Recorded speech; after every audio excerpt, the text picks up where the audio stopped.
Assalamualaikum warahmatullahi wabarakatuh.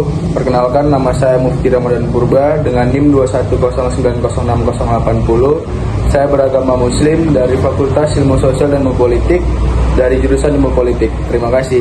Perkenalkan, nama saya Arya Pranata Sidabutar, NIM 210902099, jurusan Ilmu Kesejahteraan Sosial, Fakultas Ilmu Sosial dan Politik. Hai, nama saya Ridho Dima Pangestu dengan NIM 210801003. Saya beragama Islam. Saya berasal dari jurusan S1 Fisika, Fakultas Matematika dan Ilmu Pengetahuan Alam. Perkenalkan, nama saya Eni Mariana Hasugian dengan NIM 210902071. Saya beragama Kristen Protestan dari jurusan Ilmu Kesejahteraan Sosial, Fakultas Ilmu Sosial dan Ilmu Politik. Nama saya Eka Rizliza Huta Barat, NIM 210907016 dari Fakultas Ilmu Sosial dan Ilmu Politik dari Prodi Ilmu Administrasi Bisnis. Perkenalkan, nama saya Evina Vita Sinaga dengan NIM 210902072. Saya beragama Kristen Protestan. Saya berasal dari Prodi Ilmu Kesejahteraan Sosial, Fakultas Ilmu Sosial dan Politik. Assalamualaikum warahmatullahi wabarakatuh. Perkenalkan, nama saya Putri Nurfiah dengan NIM 210802041, Prodi S1 Kimia, Fakultas Matematika dan Ilmu Pengetahuan Alam. Nama saya Saskia Mada Sibuan, NIM 210902062, agama Islam, jurusan Ilmu Kesejahteraan Sosial, Fakultas Ilmu Sosial dan Ilmu Politik. Perkenalkan, nama saya Laila Burprainangin, NIM 210801095, agama Islam, jurusan S1 Fisika, Fakultas Matematika dan Ilmu Pengetahuan Alam. Teman-teman semua, perkenalkan, nama saya Dinda Rita Sibagariang dengan NIM 210902076, agama saya Kristen Protestan. Saya dari jurusan Ilmu Kesejahteraan Sosial dari Fakultas Ilmu Sosial dan Ilmu Politik. Terima kasih. Assalamualaikum warahmatullahi wabarakatuh. Perkenalkan, nama saya Aldo Resan Wahyudi dari Fakultas MIPA, Prodi Fisika dengan NIM 210801007. Assalamualaikum warahmatullahi wabarakatuh. Nama saya Delia Priyananda dengan NIM 210802125 dari Fakultas Matematika dan Ilmu Pengetahuan Alam, jurusan Kimia, dan saya beragama Muslim. Perkenalkan, nama saya Safana Kanita HS dengan NIM 210902049 dari jurusan Ilmu Kesejahteraan Sosial, Fakultas Ilmu Sosial dan Ilmu Politik. Saya beragama Islam. Di sini saya akan menjelaskan mengenai pengertian toleransi. Toleransi ialah sebuah sikap menghargai dan menghormati sesama manusia dan harus memandang agama, bahasa maupun suku dari seseorang tersebut. Kerukunan beragama yaitu hidup damai dengan saling menghormati atau saling toleransi antara masyarakat yang berbeda di keyakinan dengan kita maupun yang sama. Baik, di sini saya akan menjelaskan apa itu intoleransi. Intoleransi adalah suatu kondisi di mana suatu kelompok seperti masyarakat, kelompok agama, atau kelompok non-agama yang secara spesifik menolak untuk mentoleransi praktik-praktik para penganut atau kepercayaan yang berlandaskan agama. Intoleran merupakan sebuah tindakan, bukan pikiran, apalagi sebuah aturan. Disebut toleran, menurut Cohen, adalah tindakan yang disengaja oleh aktor dengan berprinsip menahan diri dari campur tangan atau menentang perilaku mereka dalam situasi keragaman, sekalipun aktor percaya dia bahwa memiliki kekuatan untuk mengganggu. Toleransi keberagamaan adalah suatu sikap kurangnya toleransi terhadap kepercayaan atau praktik agama lain yang dapat menimbulkan konflik antar umat beragama. Perlu Pak 300 ayat yang menjadi pemicu hidup intoleran, pemicu hidup radikal dan membenci orang lain karena beda agama, itu di skip atau direvisi atau dihapuskan dari Al-Quran Indonesia. Ini sangat berbahaya sekali. Saya melihat pemerintah Cina itu menghapus Al-Quran, ayat-ayat yang kasar itu dari Al-Quran China, sehingga tidak ada satu bangsa Uighur pun, Muslim Uighur itu yang menjadi teroris di sana. Nah, ini yang menjadi perhatian saya, agar ayat-ayat Al-Quran yang keras itu tidak diajarkan di pesantren ataupun madrasah-madrasah di seluruh Indonesia. Merevisi semua kurikulum itu agar tidak menghancurkan bangsa kita, karena mereka ya kalau sudah kena radikal itu apa saja yang di depan mereka labrak, mereka mau menghancurkan dirinya sendiri. Padahal kita sadari selama ini semua teroris itu datangnya dari pesantren.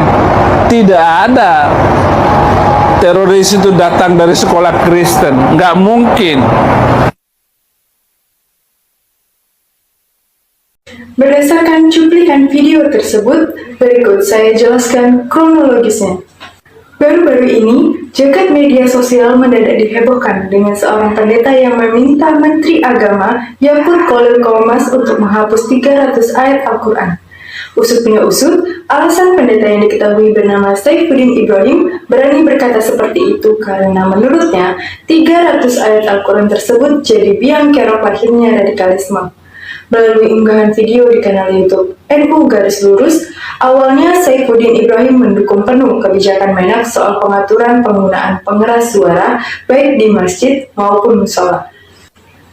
Lalu, selain mendukung pengaturan penggunaan pengeras suara di masjid, Saifuddin Ibrahim juga menyarankan Menak untuk mengevaluasi kurikulum sekolah berbasis Islam hingga pesantren. Untuk mencegah orang-orang terhindar dari paham radikalisme, Saifuddin Ibrahim sampai menyarankan Menak untuk menghapus 300 ayat dari Al-Quran. Kalau perlu Pak, 300 ayat Al-Quran itu yang menjadi pemicu hidupnya intoleran atau radikalisme itu dihapus Pak, karena sangat berbahaya, tegasnya. Contoh saja, pernyataan Saifuddin Ibrahim tersebut langsung menuai sorotan dari warganet.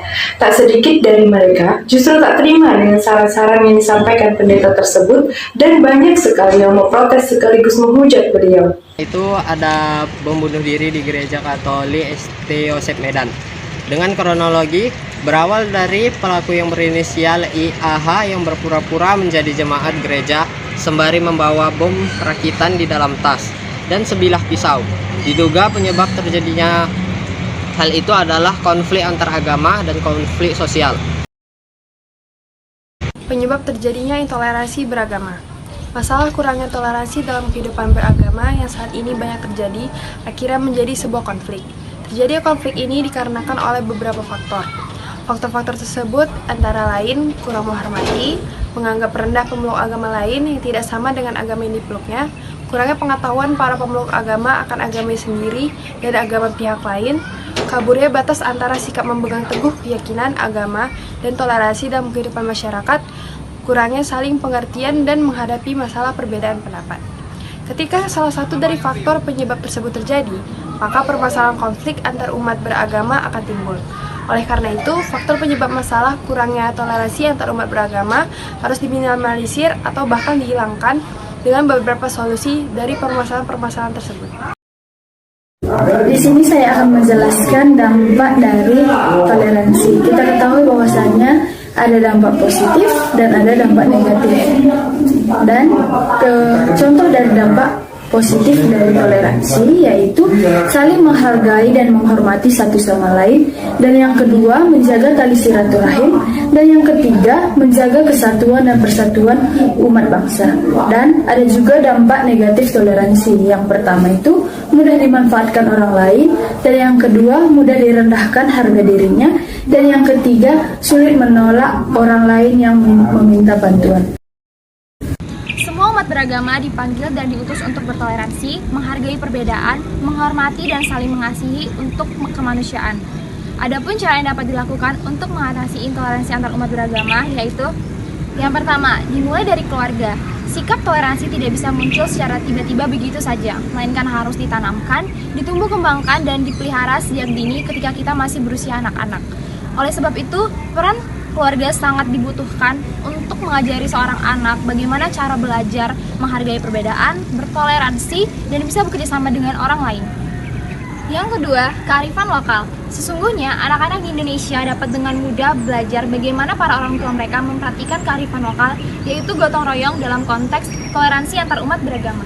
Yang ketiga, pendekatan multidisiplin. Dari sisi doktrin agama, sosial budaya, dan hukum, kita warga negara Indonesia tidak memiliki larangan untuk mempraktikkan toleransi antar umat beragama. Kasus yang kelompok kami ambil, ini merupakan bentuk dari penyimpangan atau deviasi. Oknum tersebut melakukan hal intoleransi bisa saja dikarenakan kurangnya pemahaman terhadap doktrin agama, merosotnya nilai sosial dan budaya, atau bisa saja dia mengalami gangguan kejiwaan atau gangguan kepribadian. Oleh karena itu, kita perlu mengembangkan pendekatan multidisiplin atas mereka, yaitu mereinternalisasi doktrin agama, merevitalisasi nilai sosial dan budaya, dan yang ketiga, melakukan pemeriksaan terhadap mereka yang kemungkinan mengalami gangguan kejiwaan atau gangguan kepribadian. Yang keempat, kesediaan menerima perbedaan pemahaman, menghormati dan menghargai merupakan wujud nyata dari sikap toleran, menumbuhkan kesadaran masyarakat bahwa realita kehidupan adalah heterogen dan multikultural. Dengan sikap ini, maka akan muncul model kehidupan yang lebih rukun di dalam kemajemukan. Yang kelima, dalam tatanan ekonomi, kondisi ekonomi yang stabil berbanding lurus dengan menurunnya tingkat ekstremisme dan intoleransi beragama.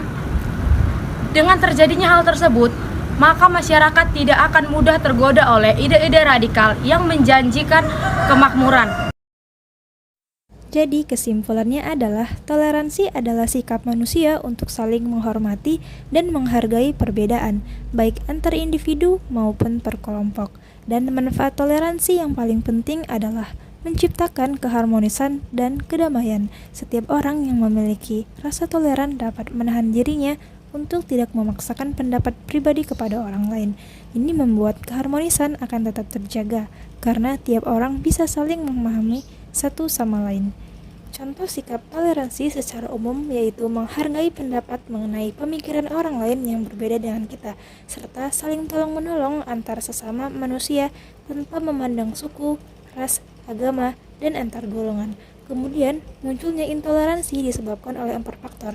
Pertama, pandangan keagamaan sektarian, kedua, populisme agama, ketiga, politisi yang memanfaatkan agama, dan yang terakhir yaitu pendirian rumah ibadah yang dilarang atas dasar agama, sehingga menimbulkan intoleransi.